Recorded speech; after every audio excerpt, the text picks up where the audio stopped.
Good afternoon, everybody. Here with Superintendent Dr. Leslie Torres Rodriguez, Police Chief Thody, Fire Chief Barco. The first thing I want to say is that there is a child, a 13-year-old boy, who is in grave condition in the hospital now, and our prayers are with him and with his loved ones and his friends and his entire school community. As I think you know, mid-morning this morning, there were initial reports of a student who was unconscious and breathing. Hartford Fire Department personnel arrived quickly on the scene and began to take life-saving measures. The initial information suggested that there may have been 3 students who had ingested a substance believed to be a drug, suspected to be fentanyl. Those 3 students were transported to the hospital, 2 for observation, but as I said, one of those children was and remains in grave condition.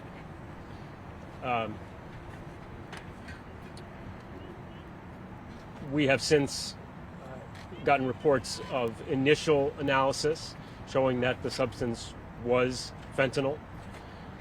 We do not know for certain whether the other students ingested the fentanyl. There is an ongoing investigation. It appears that the drug was brought to the school by a student.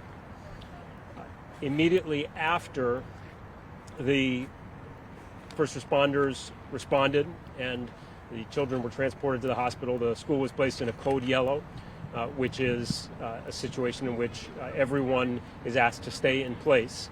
And our police and fire, working with a number of other partners, worked to try to identify whether there was, were there any other drugs or any other traces of this drug present around the school. There were multiple additional bags of what we believe is fentanyl found around the school, which again we believe was brought by a student. I want to thank all of our first responders, all of the many partners who have been here throughout the day, all of our school staff, our teachers, our principal, our superintendent and her entire team, and everyone who has worked to try to respond responsibly, to keep our kids safe, and to support the kids in this school during what was a very difficult and traumatic day. Again, investigation is ongoing, so there may be information that we cannot share now. And I want to reiterate that all of our hearts and prayers are with the child who remains hospitalized in grave condition and with his loved ones. I also want to stress that this is one more lesson that fentanyl is a poison. These drugs are a poison. And please, if you're a parent, have that tough conversation with your child tonight. That if anybody offers, suggests that they experiment with or ingest some substance that they think is a drug or they don't know what it is, don't do it. Stay a mile away. And for God's sake, please report it so that we can try to protect your child, their friends, and every kid. May have a few other words to say later, but again, I want to say thank you to all of those who responded and to the medical professionals as well. Superintendent, I'll turn it over to you. Thank you very much. Thank you, Mayor Bronin, and I do want to extend my heart to the 7th grader and his entire family and the other 2 students as well that were involved, and to the entire school community at Sports Medical Sciences Academy. This has been and continues to be a really hard day for all of us. Also extending gratitude to the partners for their coordinated efforts and response in trying to keep each and every one of our students and staff safe. We know that this is a hard time. There are still many unanswered questions, and so to our students, staff, families, and community, we will continue to communicate as much as we can, and when we have the information, our crisis team has been deployed. It was deployed earlier, and we will continue to make those services available to our students. This is a very serious matter. As the mayor said, a number of partners and experts are here, not only local, but at the state level as well.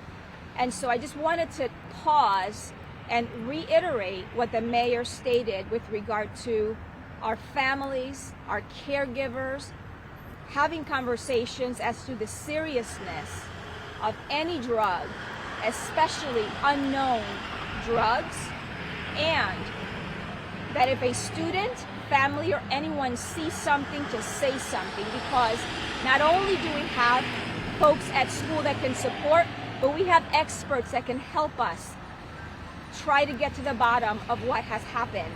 Again, my heart goes out to not only the 3 students and their families, but the entire community at Sports and Medical Sciences Academy and at Hartford Public Schools. We know that before this incident happened, there was such hard times as we continue to manage through the pandemic, and we are quite aware of what this added layer of worry, stress, anxiety might bring for all of us in our community. And so again, to our partners, thank you. And it is still evolving in terms of the investigation. And so as we have more information to communicate with our families, we will continue to do so. Thank you, Superintendent.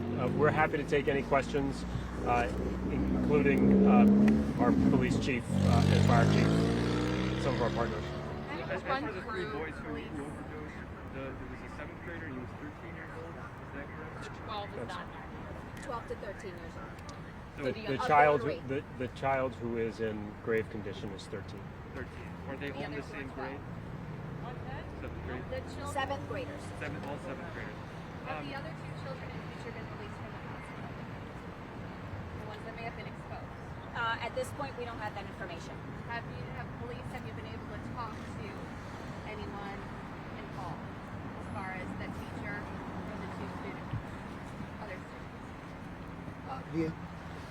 The critical piece here was to get here, render aid, and make sure and limit the exposure. That's where we're at now. We have investigators that are assigned to the follow-up investigation. We don't have anything to release about that investigation at this time, but it is ongoing.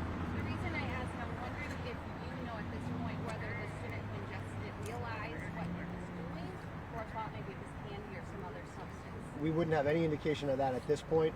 Hopefully the investigation will lead us to the answers that we're looking for, but we don't have any indication of that right now. And the drugs that were found throughout the house or out the school, were they hidden or were they in plain sight? No, we found them in a subsequent search. We found additional packaging in 2 classrooms and the gym, and that's what led us to where we are now. Is it believed that these different packets of substance, was it brought in at this point, believed to be brought in by the same student? And do you think that it was brought in to be sold within the parameters of the school? We don't have any way of knowing that until we get further in the investigation and have conversations with some of the students as well as others involved. So hopefully we'll be able to get to that, but that's all part of the ongoing investigation at this time. How many But I think bags we can total say, were Chief, found? Chief, correct me if I'm wrong, but I think we can say that the tentative belief is that what was found today was all from the same source. And how many bags total were found? We have multiple bags in multiple rooms. I don't have an exact count yet. The search is still ongoing. The goal here was to evacuate the school safely, and then that'll leave us to be able to search the school thoroughly. Can you just share have the this form? Go ahead. And just have this information correct, just so that we've got this, that the teacher who was brought to the hospital, was she the one that was in the gym class with the students that ran over? I know that earlier we had said that immediately a teacher intervened. Is that teacher the one that's in the hospital? I believe we had clarification no teacher was transported to the hospital. The superintendent may be able to clarify, but we don't know of a teacher transported. The teacher was highly upset about what she had witnessed, and so we had to support the teacher. Okay, so no teacher went to Hartford Hospital today. At this point, we had to provide support to the teacher on the school level, on the premise. And was she the one that immediately intervened upon seeing what was happening in gym class? In the gym class where the student, yes, was. All three of them. One student was in the gym at that point, Where were the other two? in another location. So were they together in another location, or were they also spread out in other rooms? What we know is that they were together in a classroom initially. So does that mean that one of the other packets of drugs could have been the source of exposure? One of the other packets of drugs could have been the source of exposure for the other two students that weren't here. Students or We don't, again, this investigation is ongoing, so the specifics are going to have to be something that we find out through talking to the students. We want to make sure that they're healthy first. That's the most important thing. So we'll find out more as the investigation progresses. We know we have multiple packets that were found in multiple rooms, and we have at least 3 students that we believe were exposed. That's the extent of what we know at this point. and one that ingested it. One that ingested it, that's the one that's in grave condition right now.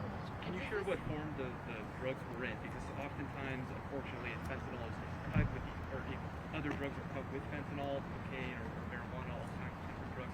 What form was it? That will all be found when it's tested. It was presumptively tested for fentanyl. Our DEA partners are here, and they have offered up their laboratory services, and we'll be getting that drug more thoroughly tested, and we hope to have results as soon as tomorrow. Was it a powder or a solid substance in the packet? We're not going to talk about that yet.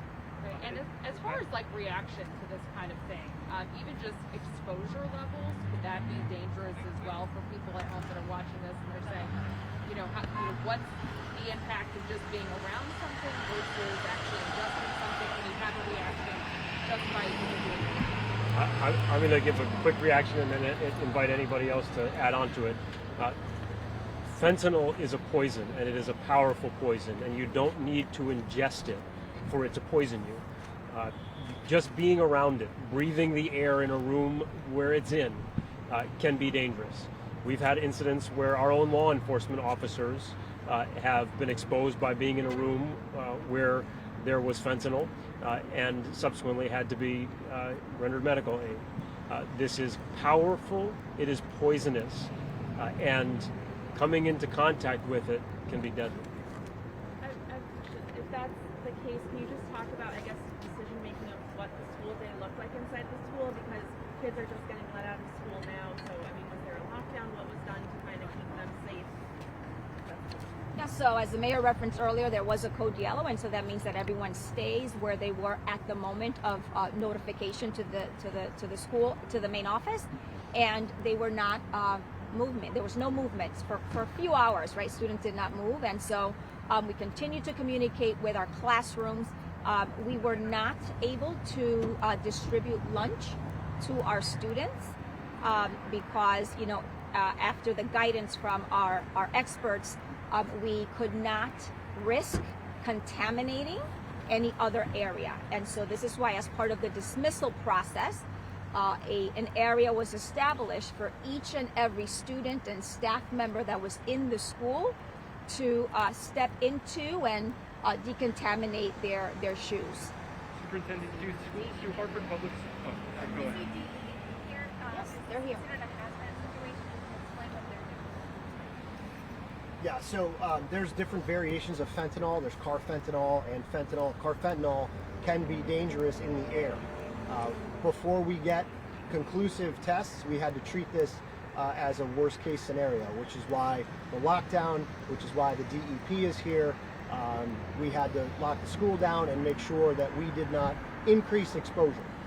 So as superintendent said, the clandestine lab team from the Drug Enforcement Agency was here to help us. We have members assigned to that team to help decontaminate. So the students and teachers and anybody that was in the school had to walk through a solution of of bleach and OxyClean, which dissolves and neutralizes the fentanyl before they were allowed to leave the building. And then we'll have to make sure that the building is clear, and that could involve some level of decontamination as well. That decision will be made through with the health department and others before anybody can return in there. But it does turn into what could be considered a hazmat situation at that point, so that we don't have additional exposures. So Chief. It sounds like there's a lot happening left today. Still. Chief, when the students were leaving the building, or were their backpacks and clothing, were they checked before they left? To make sure there weren't any other... No, our concern was in decontamination. We didn't do searches. Superintendent, do Hartford Public Schools... Can I just add something? And again, Chief, please correct me if I get this wrong. I just want to stress, though, that one of the things that was done by the police, but also by multiple partners, was a thorough search of the school building, and of course, any materials that were inside the school building. We also ran dogs through the school. So we had 2 Hartford police trained, drug trained dogs, and 1 from the Connecticut State Police that came here, and an additional HSI dog that came. So we had 4 dogs running through the school as well. Are nurses' offices in Hartford schools equipped with naloxone or Narcan for these types of situations? And it's like, you'd hope it would never even come to this point, right? But if not, is that something that maybe you'd be considering for the future? So as with every incident, any crisis incident, we will have debriefs, not only internally, but of course with our partners. And so in collaboration, we will determine what else, right, we would need to consider. So right now, do they have a stockpile of Narcan on hand within schools? No, however, this is something that we have to consider moving forward. And again, at the direction of our partners, for us to determine to what extent, the level of training and support that is necessary. Were the other 2 students who were exposed, potentially exposed boys also? Correct. And will there be school tomorrow? So at this point, I have not determined whether or not we will have school tomorrow. I will communicate with our families this evening as to what the next steps are, and of course to give them an update as to the situation. Now, is it safe to say, is it fair to say that these other 2 students that were in another room were possibly exposed? It's safe to say they were possibly exposed. We can't give you any conclusive information about whether they intentionally ingested it, whether they did ingest it, whether they were simply near it. We don't know. They were in a room that had. Yes. Yes. But not the gym. Different from. That was after they traveled away from the room. So they were originally in a classroom and then went to the gym, and that's where they were. Got it. That's where they were exposed. No. No, in the classroom, right? So there was, it is believed that the student ingested something in the classroom and then went to the gym. What kind of packet was found? Packets found at the gym? Whether a packet was found in the gym. Yes, at least 2 classrooms and the gymnasium is where we found stuff. And the teacher who was a gym teacher? The teacher was supervising in the gym, yes. Were the classrooms where the bags were found evacuated when they were found? No, so the protocol was to hold everybody in one place and secure those rooms, but where the packets were found, each of those kids, those were the first 2 rooms that we dealt with. Each of those kids were evaluated by EMS, and they were the first ones to be decontaminated and the first ones let out of the school. Those, most of those kids left with parents. So that was step 1, and then we had a larger evacuation of the school that you just saw. Did they have to go through the same decontamination that you described? Yes, in addition to that, they also went through a medical evaluation. So what will be happening for the rest of the night in terms of the investigation? So from our perspective, now that the school is clear, the Drug Enforcement Agency, the State Police, the DEP, our detectives will be going through the school to do a search, a secondary, more thorough search to make sure that we get all the material that's in there. That'll include all of the equipment, canines, everything that we can use to do that. And then from there, it'll be kind of looked at by the health department and the DEP as far as any kind of decontamination that might be necessary, especially in those specific areas that we found the product. I'm sorry, I keep driving this home. So were the three of them together in the classroom. One was ingested it, went to the gym, and the other two were still in the classroom. I just want to make sure we have this right. I don't think it's clear like where it was ingested, and it seems as though that they were together when it was ingested, and then separated, and then once it was discovered, that's how we found the kids that were involved. But again, this is all part of the question and answer to make sure we get the exact information. Unfortunately, the one student is not able to talk to us at this point. So I think more of that will come out as the investigation progresses.